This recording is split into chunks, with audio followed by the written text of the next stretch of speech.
Hi, everyone. I'm Alex. And I'm Kirsten. Kirsten has a story for us tonight. The Stanford Prison Experiment. Yes. Okay, so the Stanford Prison Experiment was conducted by a psychologist named Philip Zimbardo. So this happened in 1971. The study was to examine the psychological effects of perceived power and authority in a simulated prison environment. So this grant was actually from the U.S. government because they wanted to know more about the power dynamics in their military prisons. Mm-hmm. So Stanford placed an ad in the newspaper that read, quote, "Male college students needed for psychological study of prison life, $15 per day for 1 to 2 weeks beginning August 14th. For further information, go to this classroom." So Zimbardo designed the experiment to investigate the cause and conflicts between military guards and their prisoners, and he aimed to explore how situational factors such as institutional roles could influence someone's behavior. Zimbardo has this team, and they convert the basement of Stanford psychological department at the university into a simulated prison. Okay? So the space was divided into prison cells, a yard, and a guard room equipped with surveillance cameras. So the researchers actually consulted with real prison officials. Was this yard outside? I don't know if the yard was outside or not. But so like these researchers actually consulted with real prison officials and former inmates to make it look as real as possible. So each cell had barred doors and enough room for about 3 people. So, and they even turned like a closet, I swear it's literally like a broom closet, like it's tiny, into the solitary confinement cell. So 24 male students were selected, and they were deemed mentally stable at the beginning of this. So they gave all the applicants, before they were even chosen, personality tests and a mental evaluation. So anyone who admitted to abusing drugs, being in prison, or showed signs of mental instability were eliminated. So after that, they ended up selecting 24 people that were ready to go. They passed all their tests. Yeah. So once they were selected, they were split into prisoner and guard groups. Mm-hmm. Now they didn't know this. The people who agreed to that, they knew what they were doing. Like they knew that they were either going to be a guard or a prisoner, but they didn't know how they were going to be selected. So, and their fate was decided by a coin toss. Okay. Heads was one, tails was the other. The whole 24. They just had pictures of all the participants, and so it was like heads, tails, right. And that's how they decided who was who. Yeah. Okay, so once they were selected, the prisoners were told they were prisoners when they were arrested at home by the Palo Alto police. They were actually arrested. By the actual police? Yeah, the police were in on it. But they were so they went out, they arrested these people, they gave them new identities, they were fingerprinted, and then they were blindfolded. The prisoners were. So they were blindfolded, put into the back of the car, and then they were driven to the prison. Yeah. So once they were at the prison, they were stripped naked, deloused. So then they were given a uniform, which was a crappy smock. I don't know, they weren't allowed any underwear. Okay. They were photographed and given an identification number, and then they were given a stocking cap to go over their hair. That way they didn't have to shave their hair. Apparently in actual prison in the 70s, they shaved your head. But so they wanted to make this as much like prison as possible. So after they were photographed, the prisoners were shown to their cell, which were unlocked at the time, but they were put inside and told to remain silent. So then the warden introduced himself, and read the prisoner the rules, and while all this was going on, the guards were called and was like, "Hey, you're gonna be a guard. I need you to come down here." Right. So they came down there. They were given a khaki uniform, whistles, billy clubs that they borrowed from the police station, and mirrored sunglasses. That's a bad idea. Yeah, I know. So, but and then they were told "Hey, we need you to come up with rules." Their only guidelines they were supposedly given were, don't let the prisoner escape, and you can't use physical violence against them. They shouldn't have given them the clubs. But the participants, who are the guards, made up the rules? Yes, for the prisoners. That doesn't seem right. I feel like they should have probably gotten an actual prison to get the rules for them, or to get the rules from. That's what I thought. But the guards weren't giving any trainings on how to be a guard. Right. You know what I mean? Yeah. Like, you get like some on-the-job training and a real job, but they were just like, cool, you're a guard. Don't let him escape. You can't actually hit him. Right. So the guards kind of decided, like, here's like an overview of like their rules. Mm-hmm. So they decided on keeping the prisoners on a very strict schedule and that any deviation from the schedule would result in a punitive or physical punishment. They also decided that there would be a standard of cleanliness at the prison that everybody would adhere to, and that they must keep their smocks on at all times so they were identifiable by their numbers. They also created a no talking rule that would be enforced kind of whenever the guards thought it was necessary. Mm-hmm. So the prisoners were blindfolded. Oh, and they were blindfolded anytime they were taken out of their cell to use the actual bathroom. Oh wait, did they not know where they were? They had no idea where they were. Because the police arrested them? Yeah, and then they were blindfolded as soon as they were in the cop car. They didn't know where they were at all. Okay, so they didn't know that they were on campus. Yeah, they had no idea. Okay. They ended up giving them a bucket in their cell that they could use, but like they would take them to the bathroom. They just had to be blindfolded, which it wasn't clear if that was guards' rules or like their rule, but they're in this basement and the bathroom was in the basement. So like they never would have had to leave the building. Right. So I don't know. The guards decided that the punishments for any infractions would range from physical activity like push-ups, jumping jacks, stuff like that, to loss of actual privileges like losing access to the real bathroom, loss of rec time, or like losing some of their personal items. Okay. A lot of the rules so far seem pretty reasonable. Other than being blindfolded when you gotta go to the bathroom. Yeah, well, I mean, for the experiment, I get it, kind of. Maybe, like in an yeah. actual prison, I don't think they would do that. Well, in the actual prison, you have a bathroom. You don't actually have a bathroom, yeah, I Yeah. guess. But I mean, the keep your smocks on, the cleanliness. Yeah. That makes sense. Yeah. If you're a guard and you have to handle a prisoner, you don't want to be around someone dirty and stinky and nasty. Yeah. Or I wouldn't. Yeah. So the guards were allowed to work in shifts, each lasting 8 hours each. And each shift had 3 guards.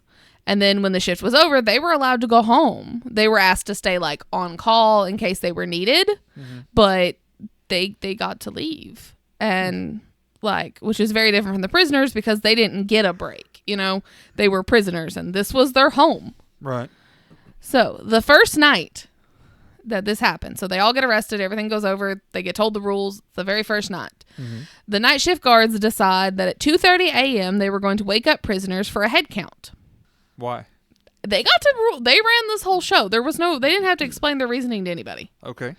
So, and there were like members of the research team, of Zimbardo's research team, were there all the time. They were never like left alone. Does that make sense? Yeah, you can't leave students in charge of students. Yeah, like they were never alone. But like they were told to like stay back and don't interfere unless something real bad's going to happen. Yeah. I'm guessing these are people that are, all right, so the guards on this night shift, they're bored. Prisoners are asleep, probably, I guess, if they have like a lights out time. It supposed to be seemed asleep. like they did. So yeah, these guys are just bored guards. They're like, no, we need to do something. We can do whatever we want, so yeah, let's wake them up and do a head count for something to do. I bet they're just bored. Yeah. Yeah. So some of the prisoners didn't take the head count seriously, and they were punished by having to do push-ups. So after the head count, the prisoners had enough already. Like, they were done. What's to make them actually do the push-ups or their physical punishment? I don't know. It was not clear, and there are a lot of really gray areas in this documentation. So it was not clear if the prisoners were told that they can't actually hit you. You know? Oh, okay, yeah. They told the guards you can't physically harm the prisoners, but they may not have told the prisoners that the guards can't physically harm them. Yeah, and like so they've got these guys walking around with the clubs and stuff, and they're giving them orders like they're in a prison. Oh yeah, there's video footage of like this one guy, and I'm sorry, but the guy's a jackass. He's one of the guards, and like he did an interview later, and he was like, yeah, I know I was an ass. That's what I was supposed to do. He probably was a perfectly nice guy after this. I don't know. But he may have been just playing a part. Exactly. I think he was playing the part that he thinks they wanted him to do. Yeah. But anyways, like you could see him like stick the billy club in the bars, like, and I'm like, like poking them. Yeah, but I don't know if he actually touched them because like he wasn't supposed to. So like I don't actually know. But so like I think that's why. So anyway, so the second morning, go ahead. Where's the line between touch and violence. Was he not supposed to touch them or not supposed to harm Well, them? they're not supposed to be physically violent with them. Right. That doesn't mean they couldn't physically annoy them. Yeah, well, and they restrained them in a minute. So I think they are allowed to do that. So, like after head count was the first night, second morning, the prisoners started to rebel already. That was the first night? Yeah, the very first night. Yeah. Okay. Oh, and also, they're only getting food rations, the same like you would get in an actual prison. Mm-hmm. You need to know that for later. So they pulled off all their numbers and their smocks, and they took off their stocking caps, and they barricaded themselves inside their cells with their beds. You know, in the middle of the night, like kind of after the 2 a.m. wake up call into the next morning. I feel like they're not taking it seriously, like it's an actual prison. Like at that amount of time, I don't think they would have been that mentally changed. See, I kind of think that too, but I also think like if you watch the video footage, there is a lot. The guards are just dicks. Like, well, they're already being demeaning, and it's like day one. That's what I'm saying. Like the prisoners are like, screw you guys. We're not really prisoners. We can do what we want. What are you going to do? Exactly. If it was an actual prison, it might be different. Yeah. But exactly. So like they barricaded themselves in with their beds and stuff. So when the next shift arrived, like the actual morning shift, not night shift anymore. Yeah. They found the prisoners to be yelling curses at them already. And like, so those guards requested reinforcements in order to restore order. Mm-hmm. Because they're barricaded themselves in. This is not acceptable. We need help. So, yeah.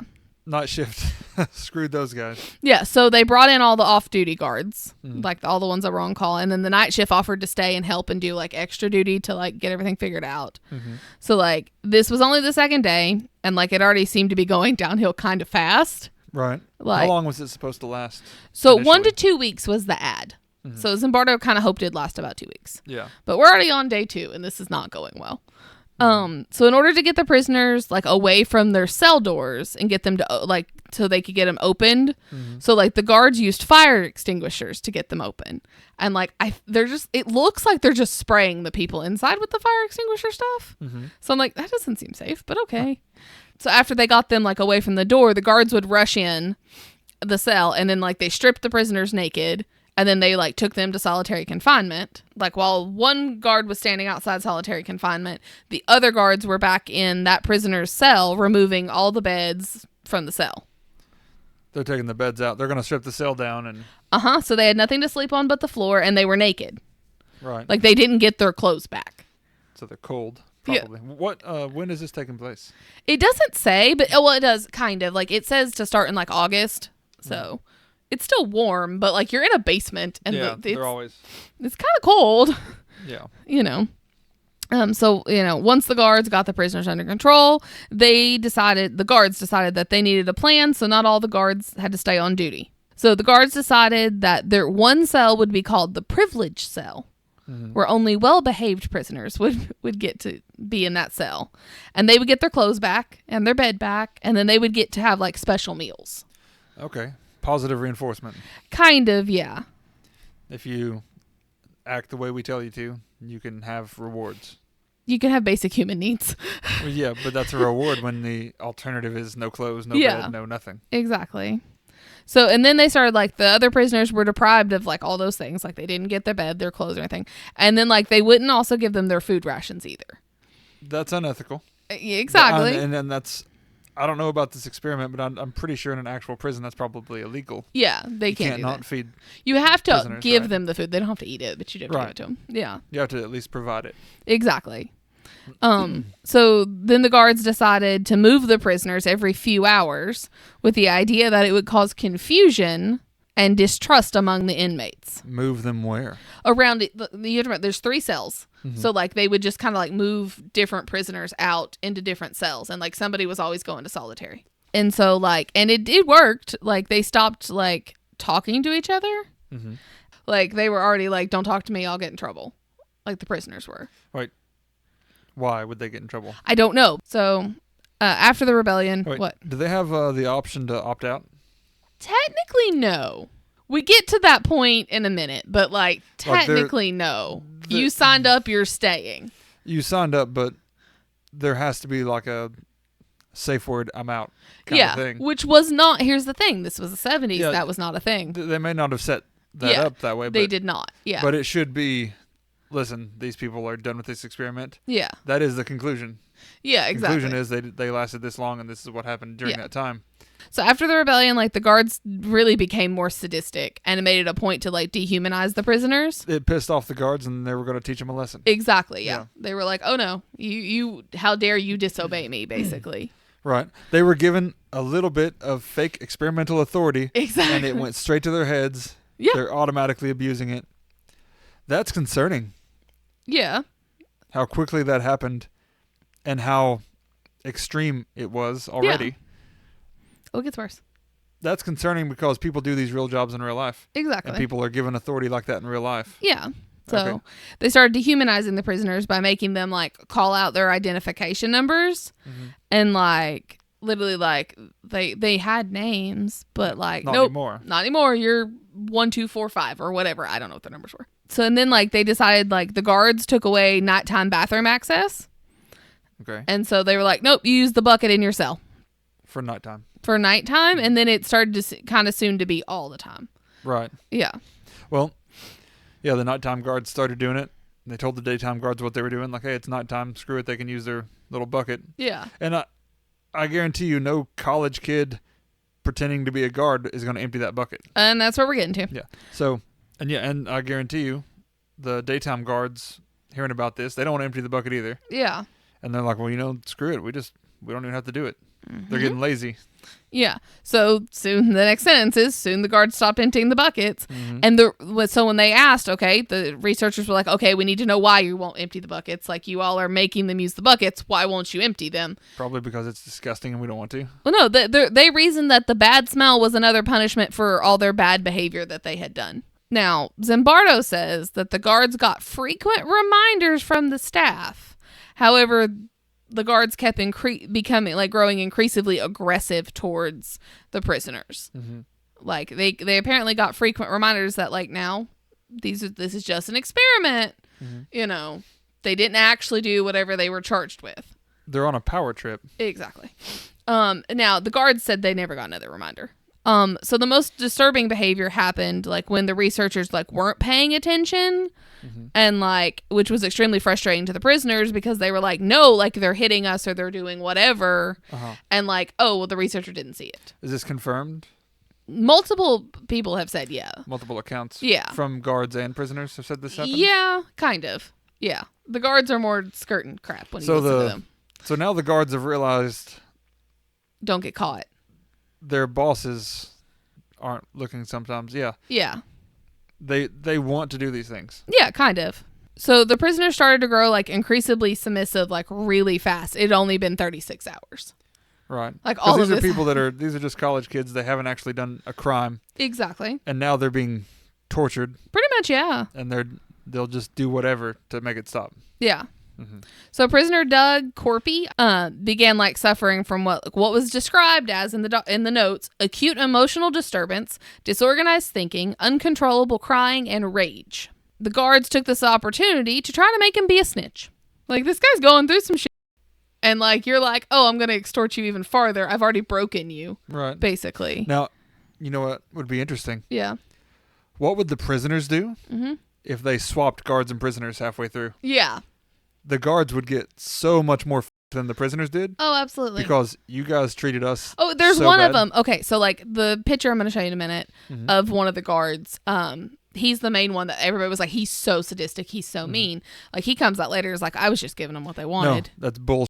Oh, I know. This found an excuse. Yeah, but one of the prisoners was like, man, I hated you. Like, they sit down together afterwards. Yeah, and he was like, I hated you. He's like, you don't know how much I wanted to kill you. And I was like, oh. I'm gonna say I can see an actual prison riot. Oh yeah, exactly. About to happen. Like, if they're actually being treated this way for this experiment. Yeah. This unethically. If they could organize as prisoners. Exactly. Yeah. And escape. My thing is, like, I can imagine they'd be ready to visit physical violence upon the guards. Oh, I'm sure. No, even experiment or not. Yeah. So, Doug's really struggling. So, like, but when his behavior continued, like, staff realized, like, Doug was in genuine distress and he needed help. Yeah. So he was released from the experiment. Like, they were just like, nope, you need to go home. Goodbye. Yeah. So, however, the rest of the inmates took their role, like, to the extreme after that. We're, like, on day 6. So, like, on the 6th day, Zimbardo convened a mock parole board. Mm-hmm. So, like, which was held by one of the prison consultants, like, that they had talked to about prisons. Zimbardo's there. And then, like, inmates who believed that, like, they deserved to be paroled. Like, they would all be allowed to present their case to the board. It was during the meeting that Zimbardo and the other researchers theorized that the participants no longer saw themselves as part of the experiment, but as actual inmates. Right. Like, when they're starting to tell, like, why they deserve to be paroled and, like, all these things, like, the way, like, he's looking at it, he's like, okay, they're, like, they no longer can see this objectively. Like, I'm just getting paid to be here. So, according to Zimbardo, the inmates had internalized their crimes as well as their role as an inmate. Mm-hmm. So, and as for the guards, Zimbardo placed them into 3 categories of guards. You had the tough but fair guard, who follows the prison rules, the good guy, who did little favors for the inmates and would never punish them, and then the guards who seemed to thoroughly enjoy the power that they wielded and were very hostile, arbitrary, and inventive in their forms of prisoner humiliation. Right. So you have the good guys, like you said. Yeah. And they're almost incapable of causing distress to someone else. They've probably never had anything bad happen to them ever. Yeah. The sadistic ones, I mean, screw all those guys. Yeah. I guarantee you they're doing that because they enjoy it. Yeah. They're not playing a part. Yeah. You don't do that to another human being. I mean, like for an act or something, it's fine. Yeah. But to actually do it because, oh, I'm a guard and I have this power, that's fucked up. The tough but fair, I get that. Like, they're like, all right, we're supposed to be this. Yeah. But still fair, I appreciate that. Yeah. Like, okay, well, this like is the rule. guys. Like, it's a fair rule. Yeah. Yeah. So Zimbardo concluded that most people are willing to fulfill whatever role they were given in a social setting. He even admitted that he kind of internalized his role as a superintendent over his role of a psychologist. When you're in that environment so many hours a day, that's your life right then. Yeah. And the prisoners are living there that long, every day, every night. Yeah. They're treated like prisoners. They become prisoners. Yeah. They are prisoners, essentially. Mm-hmm. Even though it's for an experiment. Yeah. So we're still on day 6. Mm-hmm. Zimbardo brought in like a real priest to talk to the prisoners. And it was during that conversation that inmate 819, we don't have a name for him, but broke down sobbing so hysterically that the staff agreed like to take him to a doctor. Like something's wrong. Okay. The other inmates then turned on 819. The research team offered to send him home, but 819 refused, saying he couldn't leave because the other inmates labeled him a bad prisoner. Wait, what? Yeah. He can't leave because he's worried about what they think of him? Yes, because he's already been labeled as a bad prisoner. Wait, bad prisoner by the other prisoners? Yes. What does that mean? Like bad, like breaking the rules? I think so. Like, that's what I was getting. Like, that's all he would really say is like, oh, I'm a bad prisoner. Like, and I don't know if it's because he got to go to the doctor. Like, he got to leave. That's what I was wondering. Was he a bad prisoner before that? I don't know. Or did they hate him for getting to go out and do something? Yeah. So anyways, like, he couldn't like get over this. So Zimbardo was like forced to intervene and like pulling him aside and like forcefully reminding him that like, you aren't a real prisoner. Yeah. This is not real. This is an experiment. You did not do these crimes. You have a life right outside the walls. You can go back to it at any time. Exactly. And then, like, it's reported that like he like immediately stopped crying. He realized. Like, yeah, and it was like everyone talked about like the look, like, you know, when like you look like when you wake up from a nightmare. Yeah. It was like he had that kind of look, like it's over. Right. After just a week, it took someone 6 days, for like, to tell him, hey, remember, it's not real. Exactly. Yeah, and that's the thing. I don't think any of them It took realized. 6 days to fall into that. Yeah. Well, completely into the mindset that that's their life. Yep. He left after that. After they got through to him, like he left. Right. When he's like, it doesn't really matter what they think because they're still just being prisoners. Yeah. They've got lives out here too. Yeah. As soon as they're out, they're right back to life. You know, you can sit here and you can think, what? No, that wouldn't happen to me. Yeah. And I'd say a lot of people would think that. Anyone listening there, you might be thinking that. But it's probably harder than you think to keep that in mind. Mm-hmm. because it becomes your life. Yeah. So towards the end of the 6th day, a recent PhD recipient, Christina Maslach, was brought in to interview the prisoners about their experiences. Horrified by what she saw, she confronted Zimbardo, asking how could he see what she saw and not care about the students who were suffering? Because it's very clear, like, it has gone downhill. This is not safe. And then according to Zimbardo, it was only in that moment that he realized that she was right and quickly ended the experiment early. He may have fallen into it too. He says he did. That he was like, I'm the prison superintendent. We are running a prison, and this is what we're doing. Yeah, and it's hard to fully supervise it the entire time and not fall into it. Unless you had multiple staff, multiple researchers. Yeah. And you can take shifts, and the rest of you can go outside and live your regular life. And don't forget, like, oh, yeah, walk outside. I'm at the college. Yeah, exactly. He can fall into it, too. Yeah. So he reflects on this later, and he says that, like I said, it wasn't until then that he realized how much he had internalized his role as part of the prison.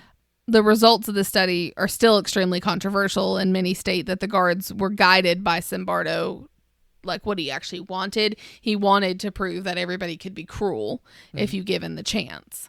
So, but there were good guards that... There were better guards. Better guards? Okay. None of them stood up and said, hey, this is wrong. Yeah, but I mean, there were some that didn't participate in any of the what I would call torturous acts. Well, yeah. Well, here's the thing. But they also allowed the torturers or torturous guards to lead. Exactly. Yeah, I guarantee you, the ones that were like the good guys, they were like, okay, I'll go along. You whatever you guys say, and I wonder if any of the more moral guards had stood up to the other guards, if they would have been thrown into prison as a prisoner. So, yeah, I don't know. That would have been interesting to see too. But it was stopped early. Yeah, it was only 6 days. It was supposed to last almost 2 weeks. So, but I have questions I still couldn't find an answer to. I really want to know if any of the prisoners went on to actually end up in prison. Yeah, how did it affect their lives later? Yeah, like their lives later. I'll bet you they didn't. Maybe not. So there's a couple other things. So like this is all still highly controversial about it, and like people talk about like, well, he biased himself and he biased the results, and like this isn't accurate and stuff, even though most people, like, for years it's been like, this is accurate. People will behave in a cruel way if given the power. Everybody will. So I was watching, like when I was doing research for this, YouTube, like themselves, like actually tried to like redo the experiment, but differently. Okay. So what they did was they screened personalities kind of the same way, and they put them into a pitch black room. But there was like this puzzle table in the middle of the room, and like they had 4 other people, like 3 other people than themselves in the room. And like they were told that the whole goal was to get the puzzle pieces to fit into the puzzle. So like, you know, like little kid puzzles that have like the shape all cut out. Yeah. You know, but like it's a big one of those that has a bunch of those. Yeah. So like they had to kind of like work together, but they gave them the option to what? There are no prisoners, guards, or anything like that. There's just a bunch of people. Exactly. Hang on. In a dark room. Okay. Yeah, there's only 4 people in a dark room. Now, these 4 people are told there are 4 more people in the room next door. And they have like little, like there's like a switch under their table, and like it like disrupts the people next door with a sound. So, and they're told, oh, it goes up to 12, but anything over, I think they said like a 7, like anything under a 7 is fine. Like it's not going to hurt the people. But like, I'm like, why give them the option? It hurt them how? What is it? A sound? It's a sound, and it is so loud. I was listening to this with headphones in. Is someone also... do the people on the other side have an option to sound them back? Hang on, yes. Okay. Hang on. And that's what they're told, is that there's 4 people over there, 4 people there. Now, you have the option to use that button as many times as you want to, like, disrupt them to see how many you can do. Now, it's pitch black. They can't see each other either in this room. Yeah. And they're told, okay, everybody has the dial to change it to whatever it is. Yeah. The person with the highest one is what sound your neighbors will hear. Right. So if I put it on a 1, but you put it on a 12. They're hearing a 12. They're getting exactly. A 12, yeah. So like you could see like they kind of like the first couple times they work together. And then here's the thing about it. There really is nobody next door. Yeah, yeah. Yeah, that's how they kept everybody safe. But well, what? Here's what I want to know, because if I was part of this and we are using this button that we think is disrupting this other team that doesn't really exist.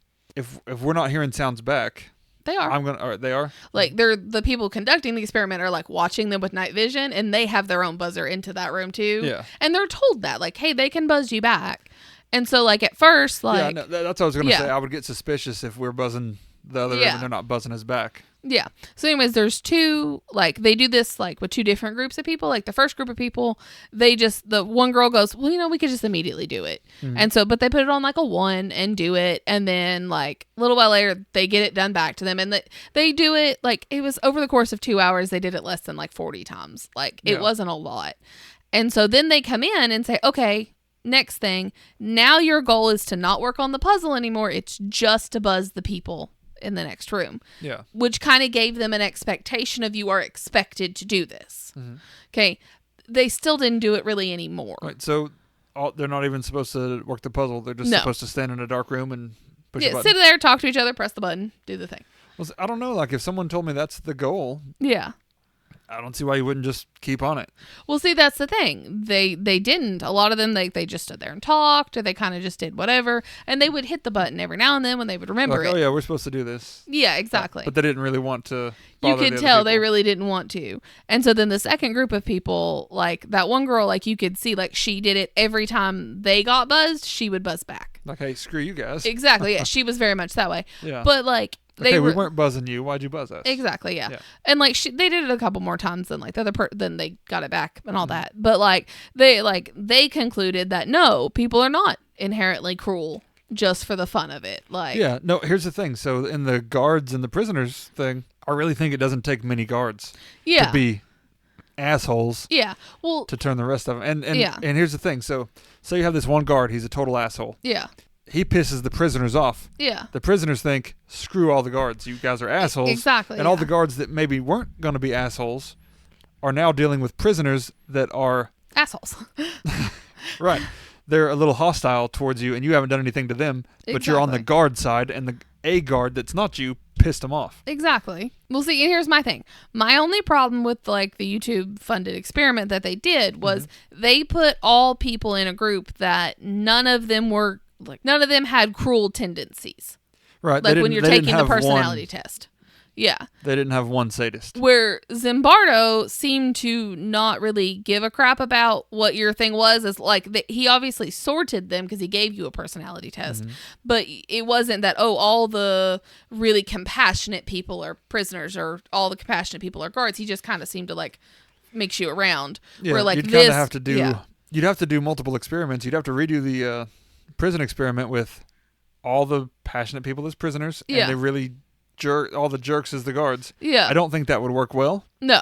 That would cause a lot of psychological trauma to all the prisoners in that scenario. Absolutely, yeah. And then the other way around, if all the jerks were prisoners, would they be so bad to the guards and the nice people being the guards having the authority, would they turn into bad people, at least in the guard situation? That's more what I want to know. Yeah, I'd like to know that too. Like, if you take a good person and put them in that guard situation where all the prisoners are jerks to them, would they then become cruel or jerks to the prisoners? Exactly, yeah. Because, I mean, if you're a guard and you're like, hey, I'm nice to you guys. I haven't done anything to you. You haven't done anything to me, but you're doing things to me and I've not done anything to you now. Yeah. Well, I'm going to show you, hey, you shouldn't be nice, or you should be nice to me. I'm the guard, for one. Yeah. I have control of your life right now. Yeah. At least to some extent. I'd like to see that, yeah. Yeah. Well, that was my thing, especially with this. It was like they seemed to only put like kind, compassionate, not vengeful people. When I'm like, it would have been more interesting to put one person in that room that scored more vengeful on their things. Yeah. Just to see like. They were all just cool. Like, exactly. Whatever, we're chill. Yeah. So that was just that. Yeah. If they take that one asshole guard, put him in there, is he going to be like enjoying them? Well, is he going to be curious, like, well, I want to turn it up to 12 and see what happens? Exactly. What is it actually going to do over there? Yeah. I want to see if it does some kind of damage. Exactly. Like you told me it did. I want to see if it really does. Yeah. So there's the very controversial Stanford Prison experiment that only lasted 6 days. That's interesting.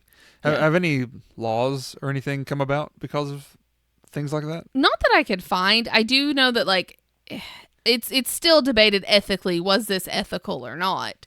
And I don't think it was ethical at all, but that's me. It probably would be ethical. Done correctly? Well, so the guards, some of them were jerks. Yeah. There were no consequences, really. No real consequences. Yeah. if they were real guards in a real prison acting the way they acted, would there be consequences? And in that case, would it be ethical? Yeah.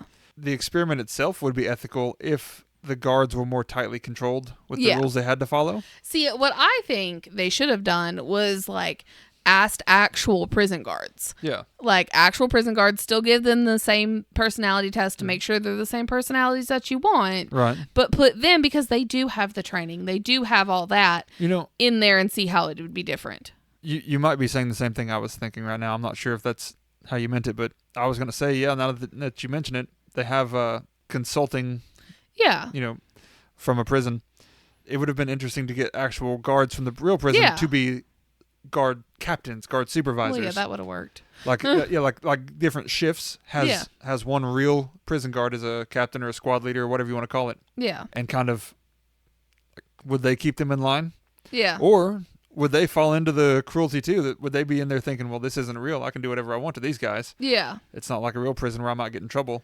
I don't know. And I don't know if they would get in trouble. I don't know how a real prison operates, but I guess it depends on the people in charge. Yeah. What if you get that nice person in charge of a prison that's maybe going to be tougher on guards, like, hey, you better treat them right? Or what if you get that one guy that was a jerk as a guard, ended up being like the warden of a prison? He's going to think, hey, we both know they deserve this, right? I saw what that prisoner said to you or did to you or whatever. Exactly. You go ahead and I'll just turn the other way. I was going to say I'm glad YouTube did their experiment to show that no, not everyone's going to be a jerk just because you give them the ability or the power to be one. Oh, that's a guard? Yeah, that's the one that everybody hated so much. That's the one that guy was like, man, I hated you. I know it's the 70s, I guess. But I know. Well, they gave the idea behind the mirrored sunglasses were... We don't want you to look us in the eyes. You can't see my eyes. Yeah, exactly. That could probably help with that authority thing. So if you're not wearing the sunglasses, you have to look these people in the eye as you... Exactly, yeah. Mistreat them.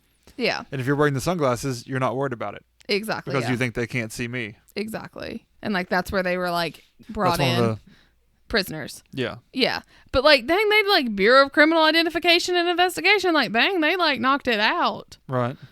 Oh yeah, they were fingerprinted too. Are these actual steel bars? I think they're definitely they're hard. Right. Because you can hear them in one of the videos, you can hear them when they're hitting it. That's real. And my whole thing was this. I'm sorry, but why couldn't they wear underwear? Yeah, I don't know. That's kind of weird. Yeah. That was my other weird thing about it was why couldn't they wear underwear? Unless they were afraid they could potentially use it as a weapon. You get real underwear in prison? Yeah. They had the smocks or whatever. You could do the same thing with that probably. Exactly. I don't know why they would take withhold underwear. I don't know. All right. If you liked it, click the like button, subscribe, leave us a comment, let us know what you'd like to see next, or if you have any ideas for stories we could do. Follow us on everything, make good choices. Yeah, don't be dicks.